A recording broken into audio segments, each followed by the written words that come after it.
네, 안녕하세요. 이번 저널 미팅을 진행하게 된 고려대학교 진흥형 신경공학 연구실 소속 이준석입니다.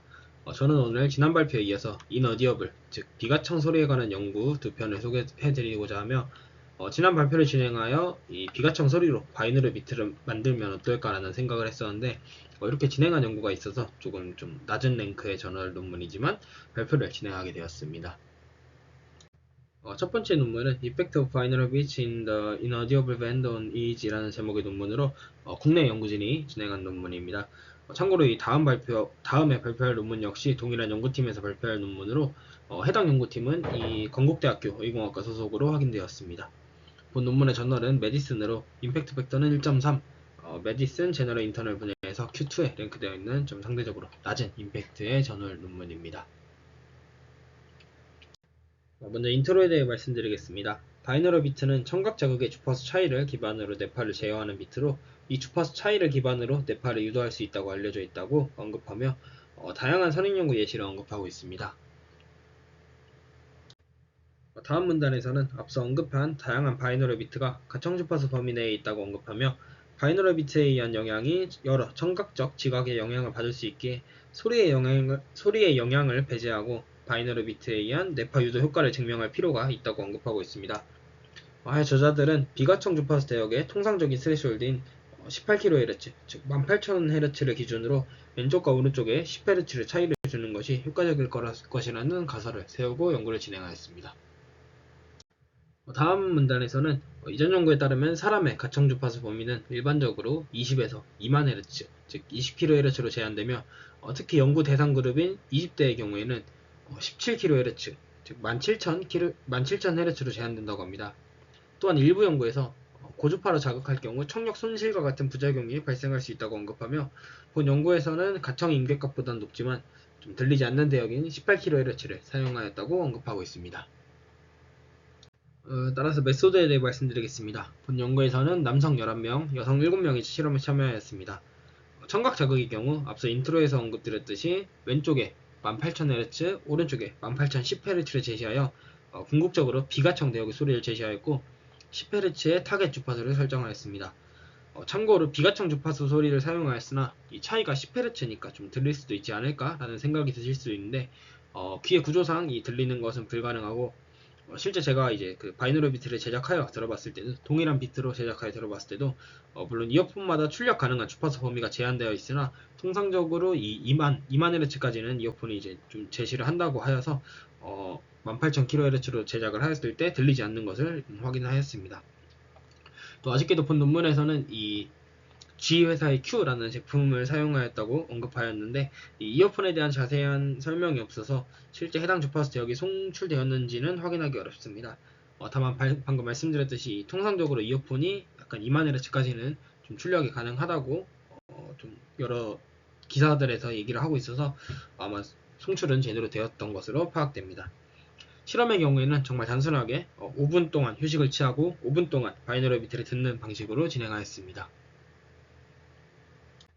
뇌파 데이터의 경우에는 브로드하게 19채널에서 데이터를 취득하였습니다. 샘플링 레이트 같은 경우에는 500Hz였으며 간단하게 0.5에서 50Hz 밴드패스 필터링을 적용하고 이 에폭을 진행하였습니다. 이때 에폭 같은 경우에는 이 실험 초반과 후반부에 좀 노이즈가 유입이 될 수 있다고 하여서 이 잡음을 좀 최소화하기 위해 음원이 제시되는 이 트리거를 기준으로 마이너스 4.5분에서 플러스 4.5분 그래서 총 9분의 데이터를 분석에 활용하였다고 합니다. 뇌파 데이터 같은 경우에는 다음과 같이 이 프론탈, 센트럴, 파라이어탈, 템포럴, 오시피탈 이렇게 다음과 같이 5개의 ROI를 나누어 주파수 분석을 수행하였습니다. 다음으로 결과에 대해 말씀드리겠습니다. 아쉽게도 본 논문 같은 경우에는 이 결과가 이 한 페이지가 전부입니다. 확실히 로우 임팩트의 저널인 것이 바로 전 패러다임 그림에서도 이 트리거가 G가 두 개 들어가야 되는데 하나만 좀 들어가 있듯이 오타가 발생하기도 하고 통계 표시 역시 조금 아쉽게 이렇게 좀 어긋나 있는 것을 확인할 수 있었습니다. 어쨌든 결과를 보시면은 이 프론탈, 센트럴, 파라이어탈, 템포럴, 오시피탈 중 이 세 개의 영역, 즉 이 프론탈, 센트럴, 템포럴에서만 좀 유의미한 알파 파워 증가를 확인할 수 있었습니다. 어떤 테이블의 경우에는 이 본 연구에서 18명의 피험자가 참여하였고 네거티브한 즉 이 스티뮬레이션에서 레스트를 뺐을 때 지금 스티뮬레이션 레스트를 뺐을 때 네가티브한 것이니까 레스트가 더 큰 파워를 보이는 피험자가 6명이었고 자극을 받았을 때 더 큰 파워를 보이는 자가 이제 12명이라고 이해하시면 되고 P밸류가 0.05 미만으로 좀 유의미한 차이를 보이는 이 ROI를 언급했다고 이제 좀 이해하시면 될 것 같습니다. 저자들은 이 알파 대역 이외에 이 델타, 세타, 베타, 감마 대역에 대해서도 동일한 분석을 수행하였으나 유의미한 차이는 확인하지 못했고 이 알파 대역에서만 이 프론탈, 센트럴, 오시피탈에서 유의미한 차이를 템포럴에서 유의미한 차이를 확인할 수 있었다고 합니다. 본 논문의 저자들은 이 청각 자극을 배제하고 순수 바이너럴 비트만이 잠재적인 영향에 의해 해당 현상이 발생했을 가능성이 있다고 언급하였으나 이 3개의 ROI에서만 유의미한 차이가 발견되어 좀 추가적인 조사는 필요하다고 언급하고 있습니다. 첫 번째 논문의 경우 좀 흥미로운 주제이기도 하고 제가 좀 시도해볼 거라고 생각했는데 이 실제 그렇게 시도한 논문이 있어서 좀 상대적으로 낮은 임팩트의 논문임에도 선택하여 발표를 진행하게 되었는데 생각보다 좀 논문 퀄리티가 너무 낮아서 조금 아쉬웠던 것 같습니다. 다만 제가 지난번에 발표드린 이 비가청 주파수 대역의 효과 즉 이 하이퍼소닉 이펙트가 바이너럴 비트에서도 발생할 수 있음을 확인하였으며 소리를 듣지 않았음에도 알파 파워가 향상되었기에 정말 어떠한 효과가 있을지 좀 추가적인 검증이 필요하다고 생각되었습니다. 또한 이 지난번 발표에서 보였던 이 하이퍼소닉 이펙트의 경우 사실 귀가 아닌 다른 신체 기관을 통해 발생하였을 가능성을 언급하였는데 이 본 연구에서는 이어폰을 통해 제시하였음에도 유사한 효과를 확인함으로써 좀 흥미로운 결과이지 않을까라는 생각을 하였습니다. 네, 다음 논문 역시 같은 연구팀에서 나온 논문으로 어플라이드 사이언스의 2022년에 게재된 논문입니다. 이전 논문에선 이 레스트 상태 대비 이 비가청 바이너럴 비트를 들었을 때 차이를 비교하였는데 본 논문에서는 가청 주파수, 가청 바이너럴 비트와 비가청 바이너럴 비트의 차이를 좀 확인하고자 하였습니다. 이 해당 저널 같은 경우에는 임팩트 팩터 2.5 엔지니어링 멀티디스플리너리 분야에서 Q1에 랭크되어 있는 논문입니다. 네, 인트로의 경우 이전 논문과 유사하여 간단하게 언급드리도록 하겠습니다. 바이너럴 비트는 청각 자극의 주파수 차이를 기반으로 특정 뇌파를 유발할 수 있는 소리이며 여러 선행 연구에서 바이너럴 비트가 특정 뇌파를 유발할 수 있다고 언급하고 있습니다. 다음 문단에서는 좀 기존 연구들이 모두 가청 주파수 대역의 바이너럴 비트를 사용하였으며 이는 주파수 차이가 아닌 소리 인식에 의한 영향일 수 있다고 언급하고 있습니다. 특히 들리지 않는 주파수 범위의 청각 자극이 인간의 인식과 심리학에 영향을 줄 수 있으며 들리지 않는 즉 비가청 주파수 대역을 포함한 청각 자극은 알파파를 유발시키고 청취 수준을 향상시킬 수 있다고 언급하며 좀 제가 지난번에 발표드릴 논문을 참조하고 있습니다. 따라서 본 연구에서는 이 가청 주파수, 가청 바이너럴 비트와 비가청 바이너럴 비트의 효과를 좀 비교해 보고자 한다고 언급하고 있습니다. 네, 메소드에 대해 말씀드리면은 본 연구에서는 남성 11명, 여성 10명, 총 21명의 피험자가 실험에 참여하였습니다. 이전 연구와 동일하게 동일한 이어폰을 통해 바이너럴 비트를 제시하였으며 바이너럴 비트는 이 가청 주파수 범위인 왼쪽 250Hz와 오른쪽 260Hz, 비가청 주파수 범위인 왼쪽 18,000Hz와 오른쪽 18,010Hz 이렇게 두 개를 사용하여 가청 주파수, 가청 바이너럴 비트와 비가청 바이너럴 비트를 구분하여 실험을 진행하였다고 합니다. 실험은 이전과 동일하게 레스트 5분, 이 자극 5분 이렇게 진행되었으며 모든 피험자들이 랜덤하게 이 해당 시퀀스를 2번 반복하여 가청 주파수 자극과 비가청 주파수 자극을 제시받았다고 합니다. 다만 두 자극 실험 사이에 몇 분의 인터벌이 있었는지 자세히 언급되어 있지 않았습니다. 마지막으로 본 연구에서는 이 실험이 끝난 뒤 좀 비가청 바이너럴 비트를 실제로 들렸는지, 비가청 바이너럴 비트가 실제로 들렸는지에 대한 좀 설문조사를 진행하였으며 모든 피험자들이 이 22명의 모든 피험자들이 들을 수 없다고 대답하였다고 언급하고 있습니다. EEG 데이터의 경우 이전 연구와 동일하게 19개 채널에서 측정되었으며 이전 연구와는 다르게 유관 검사를 통해 눈 움직임과 같은 아티팩트를 수동으로 제거한 뒤 0.5에서 50Hz 밴드패스 필터링을 적용하였다고 합니다. 이후 동일하게 이 트리거 시점을 기준으로 9분의 데이터를 에포카했으며 ROI를 5개로 나누어 주파수 분석을 수행하였다고 합니다.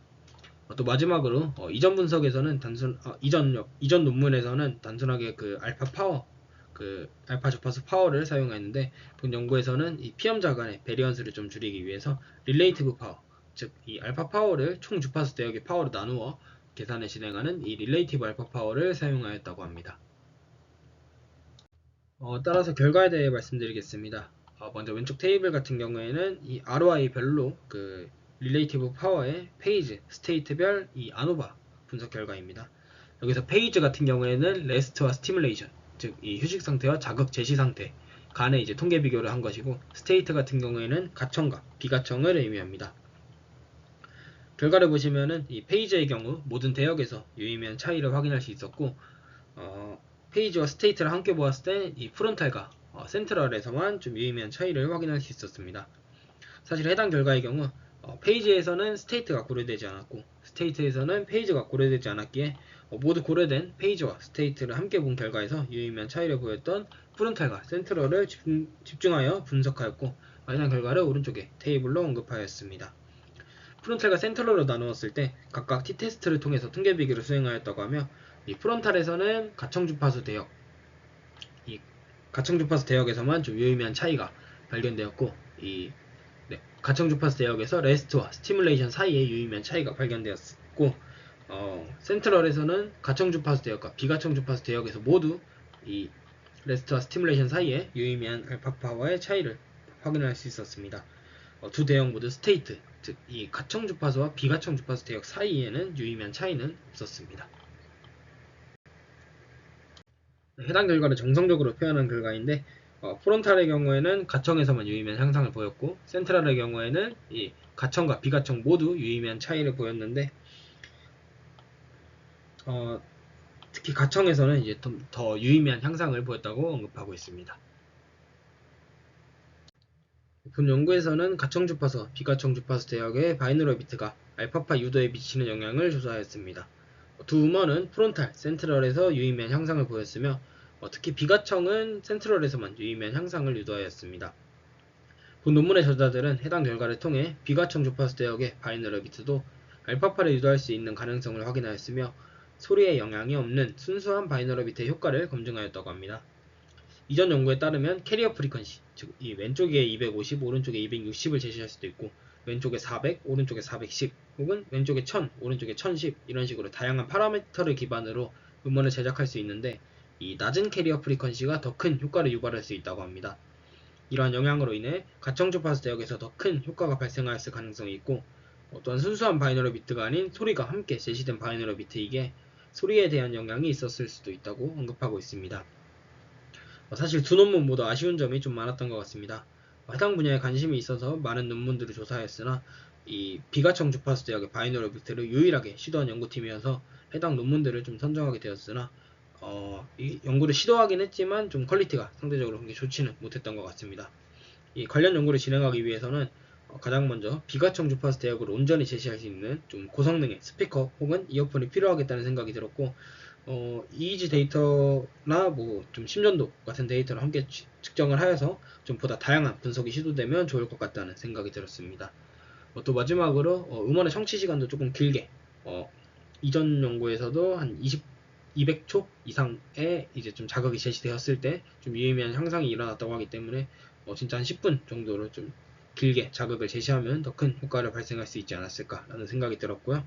또 마지막으로 제가 그 지난번에 발표드린 논문의 이제 후속 연구를 보면은 이 비가청 주파수 대역 중에서도 좀 상대적으로 좀 많이 하이, 즉 100kHz, 약간 80kHz 뭐 이 정도 되는 좀 하이 프리퀀시가 좀 더 알파파워의 영향을 크게 줄 수도 있다는데, 좀 해당 약간 그러한 방식으로 좀 비가청 주파수 대역을 좀 다양하게 브로드하게 파라미터를 좀 조절하여서 연구를 진행해도 좋을 것 같다는 생각이 들었습니다. 다음은 이제 제가 최근에 공부를 진행하면서 조금 알게 된 사실인데, 좀 음원 자극과 관련된 사실을 조금 말씀드리고 싶어서 이제 좀 준비를 하였고요.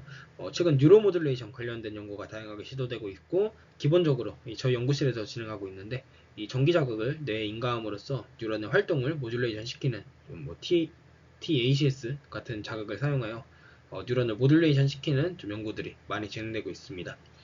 전기 자극 같은 경우에는 이 뇌에 직접적으로 전기를 인가함으로써 뇌 속의 뉴런의 이제 활동을 좀 모듈레이션 시키는 것을 목표로 하였는데, 바이너럴 비트 역시 해당 아이디어에 착안해서 좀 그 음원 자극을 통해 모듈레이션을 시키고자 하며, 상대적으로 전기 자극 대비해서 좀 무선 이어폰 등을 통해 편하게 제시할 수 있고, 뭐 영상이나 노래 뒤에 작게 배경으로 깔아주면 이게 좀 바이너럴 비트를 인식하지 못했는데 이제 무의식 속에서 모듈레이션까지 가능할 정도로 좀 활용 가치가 많아서 다양하게 연구가 되고 있는 추세입니다.